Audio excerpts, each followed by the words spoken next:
साध्यम। विष्णु पुराण का एक उपाय जरूर कर देखना महाराज। विष्णु पुराण में स्पष्ट कहा है कि कार्तिक का प्रथम दिन किसी नदी में स्नान कर कर, तालाब में स्नान कर कर, नदी तालाब नहीं हो तो घर में ही स्नान कर कर, घर के दोनों दरवाजे पर, घर के बाहर दोनों दरवाजे पर घी का दिया लगा दें। उसमें एक कमल गट्टा, किराने की दुकान पे मिलता है काला कलर का कमल गट्टा, एक एक डाल दें नाम और गोत्र बोलकर, और शाम के समय पर एक दिया घर की देहली पर प्रतिदिन कार्तिक के महीने में लगा दें।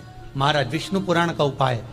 अगर ज्यादा तकलीफ है, बहुत कष्ट है, बहुत ज्यादा कष्ट के व्यापार चल ही नहीं रहा, कर्जे में लतालूम हो गए, यहां तक गति हो गई कि मरने तक की सोच लिया, तो वो कार्तिक के महीने में कर, उसका प्रयोग अवश्य करें। सुख समृद्धि के, लक्ष्मी वैभव के निर्धारित करना कि हम कार्तिक के जो 7 नियम है, कार्तिक के महीने के जो 7 नियम बताए गए हैं, कम से कम हम 7 नियम में से एक नियम ऐसा पकड़ें जिससे हमारा जीवन सार्थक हो जाए।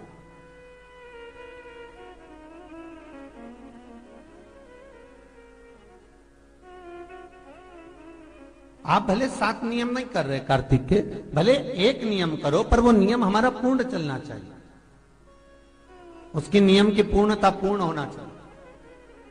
आपको कहा था कार्तिक के 7 नियम हैं, उसमें पहला दीपदान, दूसरा तुलसी पूजन, तीसरा भूमि पर शयन, चौथा शरीर पर तेल नहीं लगाना, पांचवा सुंदर दलहन की चीजों का त्याग करना, और छठा ब्रह्मचार्य व्रत का पालन करना, और सातवां अपने जीवन में कार्तिक के महीने में चाहे वाणी का संयम हो, चाहे भोजन का संयम हो, चाहे शब्दों का संयम हो, चाहे दृष्टि का संयम हो, चाहे इंद्रियों का संयम हो, वो संयम रखें।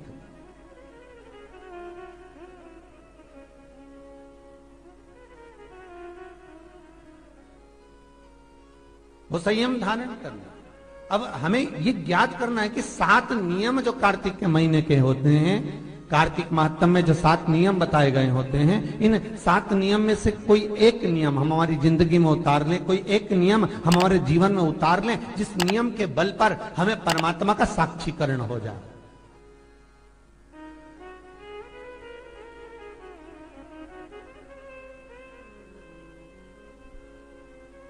कोई एक नियम।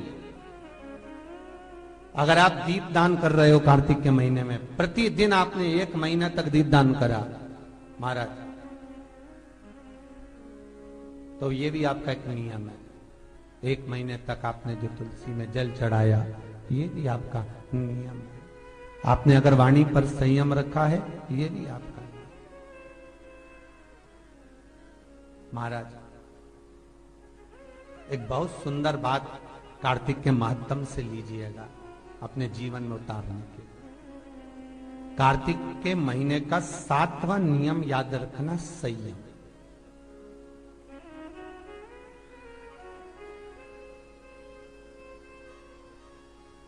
किस समय पर किस चीज का संयम होना चाहिए, निर्धारित करना कि हम कार्तिक के जो 7 नियम है, कार्तिक के महीने के जो 7 नियम बताए गए हैं, कम से कम हम 7 नियम में से एक नियम ऐसा पकड़ें जिससे हमारा जीवन सार्थक हो जाए।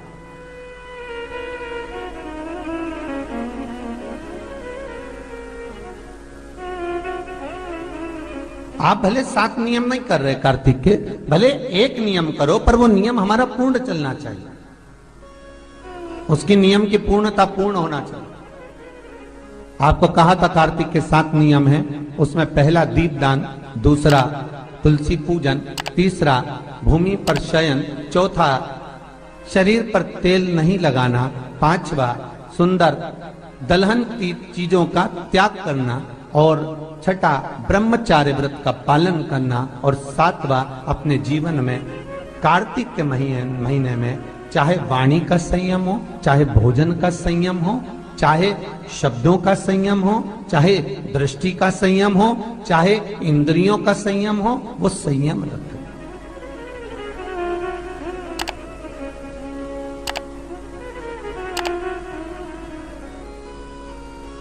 वो संयम धारण करना।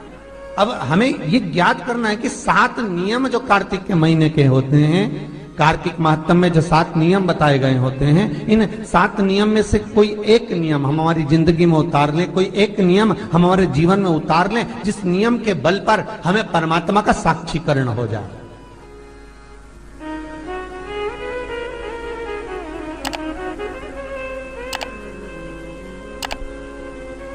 कोई एक नियम, अगर आप दीप दान कर रहे हो कार्तिक के महीने में, प्रतिदिन आपने 1 महीना तक दीप दान करा महाराज, तो ये भी आपका एक नियम है। 1 महीने तक आपने जो तुलसी में जल चढ़ाया, ये भी आपका नियम है। आपने अगर वाणी पर संयम रखा है, ये भी आपका नियम। महाराज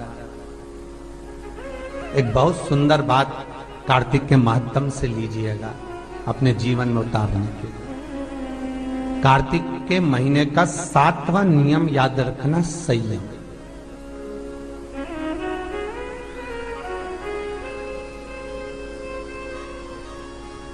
किस समय पर किस चीज का संयम होना चाहिए, ये हमारे विष्णु पुराण किस किसने सुनी है? हाथ उठा। विष्णु पुराण का 5वां अंश कार्तिक खंड वर्णन करता है, या स्कंद पुराण का कार्तिक खंड को उठा लीजिए, वो वर्णन करता है 24 तरह के दिए होते हैं। कितने तरह के? 24 तरह के दीप होते हैं। उस दीप में सर्वाधिक श्रेष्ठ दीप होता है तुलसी दल का, तुलसी की डंडी से जो प्रकट किया जाए। बत्तियों का भी क्रम है, एक लंबी बत्ती होती है, एक गोल बत्ती होती है। होती कि नहीं होती? लंबी और गोल। ये वाला स्पीकर बंद है, बार बार बंद हो रहा, बार बार चालू हो रहा, उसको देखिए जरा। बत्ती एक गोल होती है, एक लंबी होती है। गोल बत्ती और लंबी बत्ती में अंतर होता है, बहुत जमीन आसमान का अंतर है, बहुत ध्यान देना इसका। गोल बत्ती किस किस देवी देवता पे लगती है और लंबी बत्ती किस किस देवी देवता पे लगती है, तो स्कंद पुराण और विष्णु पुराण दोनों कहती है जो लंबी बत्ती होती है वो पितरों की जगह पर, पूर्वजों की जगह पर, पूर्वजों की जगह पर, बड़ के पेड़ के नीचे, पीपल के पेड़ के नीचे लंबी बत्ती का प्रमाण है। किसी देवी के स्थान पर, जो देवी की पूजन करते हैं, जगदम्बा की पूजन करते हो, पार्वती की करते हो, लक्ष्मी की करते हो, कुल देवी का स्मरण करते हो, लंबी बत्ती का प्रमाण। और जो गोल बत्ती होती है वो गोल बत्ती का प्रमाण किसी हनुमान मंदिर, राम मंदिर, शिव मंदिर, जितने देवताओं के मंदिर हैं वहां पर गोल बत्ती का प्रमाण। लंबी बत्ती देवी के स्थान पर इसलिए जलाई जाती है क्योंकि देवी वंश की और लक्ष्मी की वृद्धि करती है, तो लक्ष्मी और वंश बड़ा होना चाहिए, लंबा होना चाहिए। और देवता के सामने गोल बत्ती इसलिए लगाई जाती है कि हमारा मन, ये चित्त, ये वृत्ति आपके चरणों में टिकी रहे और एक दिन हम भी वैकुंठ का वास करें, इसलिए गोल बत्ती लगाई जाती है। एक सहस्त्र बत्ती होती है, करें दर्शन कभी? यहाँ पे माताएं बैठ बैठ के बनाती रहती है 100 बत्ती, 108 बत्ती, 108 बत्ती बनाकर भगवान के सामने, उसका क्या प्रमाण है? कौन से पुराण में लिखा है कि 108 और सहस्त्रावली बत्ती लगाई जाए? तो स्कंद पुराण में कार्तिक खंड के अंदर स्पष्ट किया गया, सहस्त्रावली बत्ती, 108 लंबी बत्तियों का जो प्रमाण है, वो कहते हैं कि जिस व्यक्ति ने किसी तीर्थ को ना करा हो, पूरे तीर्थ नहीं गए हो, सारे तीर्थों का स्नान नहीं करा हो, किसी तीर्थ में दर्शन करने से वंचित रह गए हो, तो 108 बत्ती की एक बत्ती बनाकर किसी नारायण के मंदिर में, शिव मंदिर में, देवी के मंदिर नहीं, केवल देवता के मंदिर में अगर उसको घी में भिगोकर प्रज्वलित कर दिया जाता है तो सारे तीर्थों के दर्शन का फल उस जीव को प्राप्त हो जाता है। उसको सहस्त्रावली बत्ती। दान का मतलब जानते हो आप लोग? क्या मतलब है? यमुना जी के घाट पर जाना, गंगा के घाट पर जाना, नर्मदा के घाट पर जाना और घाट पे जाके दिया लगाना, उसको हमारे यहाँ क्या कहते हैं? दीपदान। पर दुनिया के लोगों ने दीपदान के महत्व को कुछ दूसरा ही बना दिया। दिया जलाते हैं और नदी में छोड़ते हैं। भैया कौन सी पुराण में लिखा है दादा? कौन सी पुराण में लिखा है कि दिए को उठाकर नदी के अंदर छोड़ो? एक बात बताओ, सास तुम्हारी ऐसी बैठी सामने, तुम उसकी पूजन करोगी या थाली रखोगी या दिया जलाओगी तो उसके सामने रखाओगी कि उसके सिर पे जलाओगी? अरे बोलो तो सही, दिया कहाँ जलाओगे? उसके सामने कि सिर पे? पर दुनिया के लोग दिया कहाँ जला रहे हैं? दिया जला के छोड़ते हैं गंगा जी में, यमुना जी में, सरयू जी में, उसके अंदर छोड़ते हैं। तो ये तो दोष है ना, ये तो दोष माना जाता है। दिया दान करने का सबसे बड़ा क्रम है कि दीप दान करना है तो घाट पर लगाइए, पीपल के वृक्ष के नीचे दीप लगाइए। कार्तिक महीने में पूर्णिमा के दिन जो दीपदान दिया जाता है, उस दीपदान की बड़ी महत्वता होती है। हिंदू धर्म में केवल 3 दिन ऐसे होते हैं जिसके दीपदान का फल मनुष्य को नहीं मिलता। हिंदू धर्म में केवल 3 दिन ऐसे होते हैं जिसके दीपदान का फल मनुष्य को नहीं मिलता। कौन से 3 दिन है? जल्दी बोलो। हिंदू धर्म में 3 दिन ऐसे हैं जिसके दीपदान का फल मनुष्य को नहीं मिलता। पहले नंबर पर धनतेरस, दूसरे नंबर पर रूप चौदस और तीसरे नंबर पर दीपावली। इस दीपावली, धनतेरस और रूप चौदस, ये 3 दिन दिए दान का फल मनुष्य को नहीं मिलता है महाराज। क्यों नहीं मिलता महाराज? हम तो जला जला के और ओटले पे जलाएं, पीपल के नीचे लगाएं, खूब दीपदान करते हैं, तो इसका फल मनुष्य को क्यों नहीं मिलता? क्योंकि राजा बलि की भूमि को जब वामन भगवान ने 3 पग में नाप लिया था, राजा बलि सुतल लोक का राजा बना था, तो राजा बलि ने वामन भगवान से कहा था, प्रभु आपने 3 पग में मेरी पृथ्वी को नाप लिया, पर आपसे मांगना चाहता हूं तो केवल इतना दे दो कि 3 दिन जो पृथ्वी पर दीपदान करेंगे उसका फल मेरी किस्मत में, मेरे भाग्य में लिखा जाए। भगवान ने पूछा कौन कौन से? तो कहा एक धनतेरस, दूसरा रूप चौदस, तीसरा दीपावली। इतने में लक्ष्मी जी आके खड़ी हो गई। लक्ष्मी जी ने कहा राजा बलि से, भैया पृथ्वी के लोग सबसे ज्यादा पूजन तो उसी दिन करते हैं, उसी दिन दीपदान करते हैं, और लोग तो धनतेरस के दिन दिया लगाते हैं, रूप चौदस के दिन लगाते हैं, दीपावली के दिन लगाते हैं, और सारा पुण्य तेरे खाते में लिखा जाएगा, तो उनके खाते में क्या होगा? इतने में राजा बलि ने कहा, बहन लक्ष्मी चिंता मत कर, दीपावली के बाद में जो कार्तिक पूर्णिमा आएगी, उस कार्तिक पूर्णिमा के दिन जो किसी जलाशय के पास में जाकर, नदी, तालाब, कुंड, कुआं, किसी जलाशय के पास में जाकर अगर एक दिया लगा देंगे तो उसको 3 दिन का पुण्य फल 1000 गुना होकर प्राप्त हो जाएगा। 1000 गुना।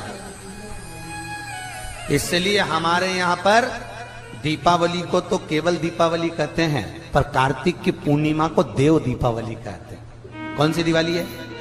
जम के बोलो जरा। देव दीपावली। दीपावली से बड़ी दीपावली होती है कार्तिक पूर्णिमा के दिन, क्योंकि तुमने ये 3 दिन जो दिया लगाया, इसका फल तुम्हें जब मिलता है जब तुम कार्तिक की पूर्णिमा के दिन किसी घाट पर, नदी के तट पर, तालाब के तट पर, सरोवर के तट पर जब दीपदान करते हो साहब, तब उसका पुण्य बढ़ जाता है।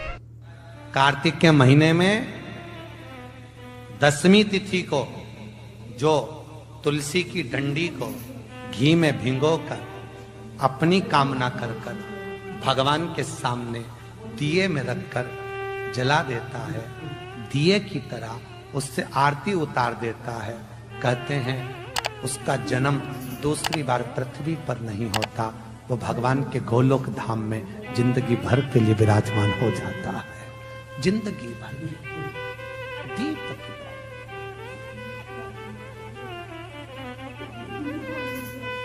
यहां तक कहेंगे हम,